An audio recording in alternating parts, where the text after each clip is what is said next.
Hey, my name is Daniel and I'm here with BadgePass, and what we're going to do today is show you how you can replace your ribbon for your ConnectLite printer and add some extra cards into your hopper.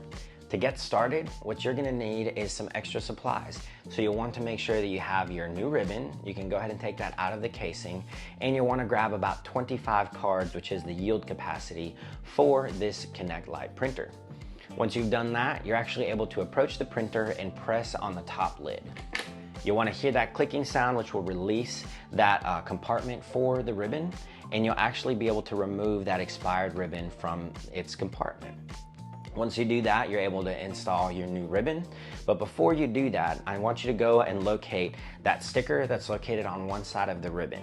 This sticker is useful for two things. When you look at that sticker, you'll actually be able to see that there is an item number, which will help you order more ribbon whenever you run out. So you can email that to us at orders@badgepass.com with that item number, and we'll be able to send you some new ribbon whenever you run out. Secondly, that sticker is going to help you locate the right way to install the ribbon into this printer. So get that sticker. You want to also make sure that you have that power button located as well. You want to make sure that they're on the exact same side. So you'll want to place it like this with the sticker on the same side as that power button, and then you're able to close the lid. That printer will calibrate accordingly.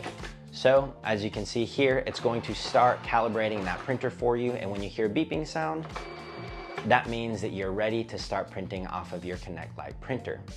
Once you've done that, you can actually go ahead and add some extra cards. As I mentioned before, you'll want about 25 cards, and you'll want to place that into the hopper. So to get started, you'll want to go ahead and open that lid and grab those 25 cards and place it into the hopper. They'll go right in there pretty easily. You'll just want to make sure that they're all the way in the back so that it can take that card when you're ready to print your next badge. When you do that, just go ahead and close that lid to make sure that none of them come out. And then you'll actually be ready to go ahead and continue printing off of your BadgePass ONE ConnectLite printer. Thanks for watching.